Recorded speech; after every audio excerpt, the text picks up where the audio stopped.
നമസ്കാരം. കഴിഞ്ഞുപോയ അമേരിക്കൻ തെരഞ്ഞെടുപ്പിൽ വലിയ ജനപിന്തുണയും വലിയ തെരഞ്ഞെടുപ്പ് വിജയവുമാണ് ഡൊണാൾഡ് ട്രംപ് നേടിയത്. ഇന്ത്യയിലടക്കം വലിയ രീതിയിലുള്ള ആവേശം അമേരിക്കൻ തെരഞ്ഞെടുപ്പിൽ ഡൊണാൾഡ് ട്രംപ് ജയിച്ചതിൽ എല്ലാവർക്കും ഉണ്ടായി എന്ന് നമുക്കറിയാം. മാത്രമല്ല, ഇപ്പോൾ ഈ ഡൊണാൾഡ് ട്രംപ് അദ്ദേഹത്തിൻ്റെ കാലാവധി കഴിയുന്നതുവരെ ഈ അധികാരത്തിൽ തുടരുമോ എന്ന സംശയം പല കോണുകളിൽ നിന്നും ഉയരുകയാണ്. വിവാദമായ പല തീരുമാനങ്ങളും ട്രംപ് കൈക്കൊള്ളുന്നുണ്ട്. ആ തീരുമാനങ്ങളിൽ പല രാജ്യങ്ങളും അസ്വസ്ഥരാണ്, പല ആളുകളും അസ്വസ്ഥരാണ്. ഇപ്പോഴിതാ അദ്ദേഹത്തിൻ്റെ ഏറ്റവും അടുത്ത സുഹൃത്ത് പോലും പല തീരുമാനങ്ങളിലും അസ്വസ്ഥമാണ് എന്ന് ഇപ്പോൾ തെളിഞ്ഞിരിക്കുകയാണ്. അതായത് വലിയ സ്വാധീനമുള്ള രണ്ട് വ്യക്തികൾ തമ്മിൽ വലിയ അടുപ്പമുള്ള ഒരു സുഹൃത്ത് ബന്ധം ഉണ്ടാകുന്നു. അത് ലോകം മുഴുവൻ ചർച്ച ചെയ്യുന്നു. അങ്ങനെയുള്ള ഒരു സുഹൃത്ത് ബന്ധമായിരുന്നു അമേരിക്കൻ പ്രസിഡന്റ് ഡൊണാൾഡ് ട്രംപും അതുപോലെ തന്നെ ശതകോടീശ്വരനായ ഇലോൺ മസ്കും തമ്മിലുണ്ടായത്.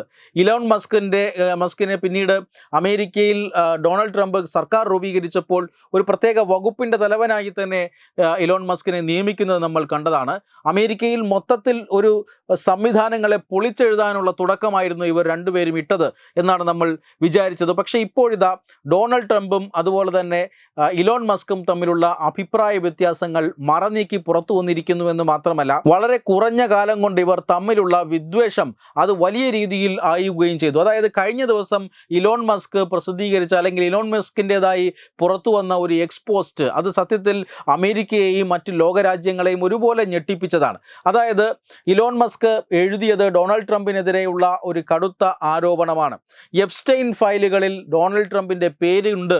അതുകൊണ്ടാണ് ഈ എപ്സ്റ്റൈൻ ഫയലിൽ പ്രസിദ്ധീകരിക്കാതെ പൂഴ്ത്തി വച്ചിരിക്കുന്നത് എന്നാണ് ഇലോൺ മസ്ക് ആരോപിച്ചത്. അമേരിക്കയെ സംബന്ധിച്ചിടത്തോളം അല്ലെങ്കിൽ അമേരിക്കൻ രാഷ്ട്രീയത്തെ സംബന്ധിച്ചിടത്തോളം വലിയ ഭൂകമ്പങ്ങൾ സൃഷ്ടിക്കാൻ പോന്ന വെളിപ്പെടുത്തലുകളായിരുന്നു അത്.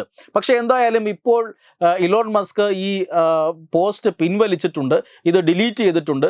ഈ പോസ്റ്റ് ഇട്ടതിന് ശേഷം ഇത് കുറിച്ചു വെച്ചോളൂ, നാളെ പുറത്തു വരാൻ പോകുന്ന സത്യമാണിത് എന്നൊരു പോസ്റ്റ് കൂടി അദ്ദേഹം ചെയ്തിട്ടുണ്ടായിരുന്നു. ഈ രണ്ട് പോസ്റ്റുകളെയും ഇലോൺ മസ്ക് ഇപ്പോൾ പിൻവലിച്ചിട്ടുണ്ട്. ഡൊണാൾഡ് ട്രംപും ഇലോൺ മസ്കും തമ്മിൽ ഒരു രഹസ്യ ധാരണ നടക്കുകയാണോ അല്ലെങ്കിൽ ഒരു അന്തർധാരയ്ക്ക് തുടക്കമായിട്ടുണ്ടോ എന്നൊരു സൂചനയാണ് ഇപ്പോൾ പുറത്തു വരുന്നത്.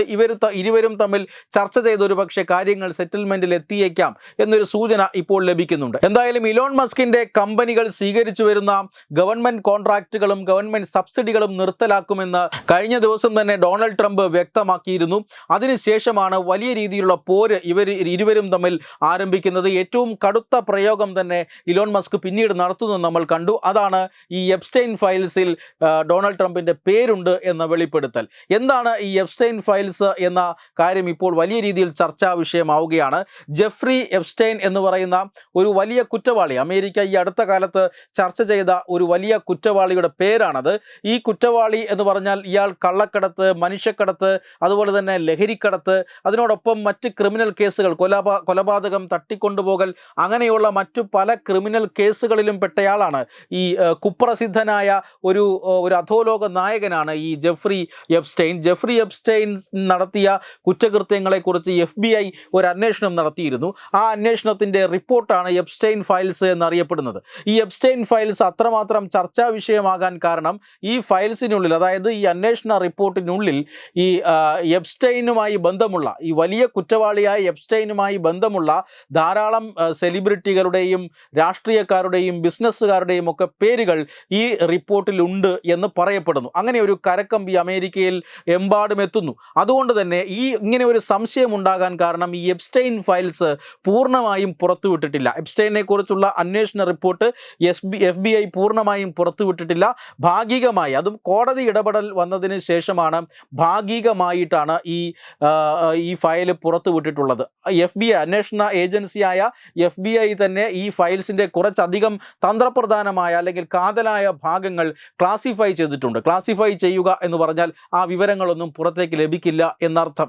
ഇതാണ് ഈ കേരളത്തിലെ ഹേമ കമ്മിറ്റി റിപ്പോർട്ടിന് സമാനമായ ഒരു സാഹചര്യമാണ് അമേരിക്കയിൽ ഉണ്ടായിരിക്കുന്നത്. ഹേമ കമ്മിറ്റി റിപ്പോർട്ടിലും അങ്ങനെയായിരുന്നു.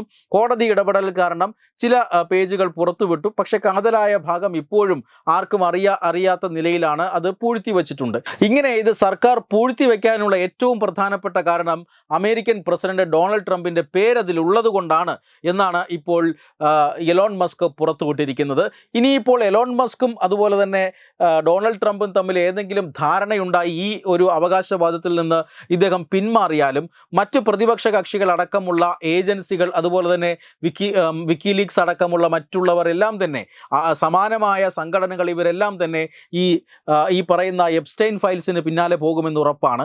ഇന്നല്ലെങ്കിൽ നാളെ ഡൊണാൾഡ് ട്രംപിൻ്റെ പേര് എപ്സ്റ്റൈൻ ഫയൽസിൽ ഉണ്ടെങ്കിൽ അത് പുറത്തേക്ക് കൊണ്ടുവരാനും പലരും രംഗത്ത് വരുമെന്ന കാര്യവും ഉറപ്പാണ്. അങ്ങനെ ഇനിയിപ്പോൾ അമേരിക്കൻ രാഷ്ട്രീയം അത് ഇലോൺ മസ്കും ഡൊണാൾഡ് ട്രംപും ഒരുമിച്ചായാലും രണ്ട് ഭാഗത്തായാലും അമേരിക്കൻ രാഷ്ട്രീയത്തിൽ നിർണായകമായ ദിനങ്ങളായിരിക്കുമെന്ന കാര്യത്തിൽ തർക്കമൊന്നുമില്ല. വലിയ വിവാദങ്ങളിലൂടെ അമേരിക്കൻ രാഷ്ട്രീയം കടന്നു പോകാൻ പോകുന്നു. ഈ വിവാദങ്ങളിൽ പ്രസിഡന്റ് ഡൊണാൾഡ് ട്രംപ് ഇംപീച്ച് ചെയ്യപ്പെടാതിരുന്നാൽ ഭാഗ്യം എന്നേ നമുക്ക് പറയാൻ കഴിയൂ. കാരണം അത്രമാത്രം രാഷ്ട്രീയ നിലപാട് അല്ലെങ്കിൽ രാഷ്ട്രീയ സാഹചര്യങ്ങൾ ഇപ്പോൾ ട്രംപിന് പ്രതികൂലമായി മാറിയിരിക്കുകയാണ്.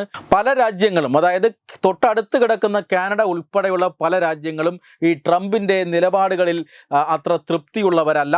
ഇന്ത്യയോടടക്കം ട്രംപ് ആ രീതിയിൽ വളരെയധികം പരുക്കനായി പെരുമാറുന്ന സാഹചര്യം ഉണ്ടായി. ഏറ്റവും ഒടുവിലായി ഈ പഹൽഗാം ഭീകരാക്രമണത്തിന് പിന്നാലെ നടന്ന ഓപ്പറേഷൻ സിന്ദൂർ, അതിൻ്റെ തുടർച്ചയായി ഉണ്ടായ വെടിനിർത്തൽ, ഇതെല്ലാം തൻ്റെ ഒരു ക്രെഡിറ്റാണ് അല്ലെങ്കിൽ തനിക്ക് അതിൻ്റെ ക്രെഡിറ്റ് വേണമെന്ന നിലയിൽ ചില നിലപാടുകൾ അന്താരാഷ്ട്രപരമായി അല്ലെങ്കിൽ നയതന്ത്രപരമായി പക്വതയില്ലാത്ത പല നിലപാടുകളുമൊക്കെ ഡൊണാൾഡ് ട്രംപ് എടുക്കുന്നുണ്ട്. അതുകൊണ്ട് തന്നെ വിദേശത്തു നിന്നും സ്വദേശത്തു നിന്നും ഡൊണാൾഡ് ട്രംപിനെതിരെ വലിയ നീക്കങ്ങൾ വരും ദിവസങ്ങളിൽ ഉണ്ടായേക്കാം.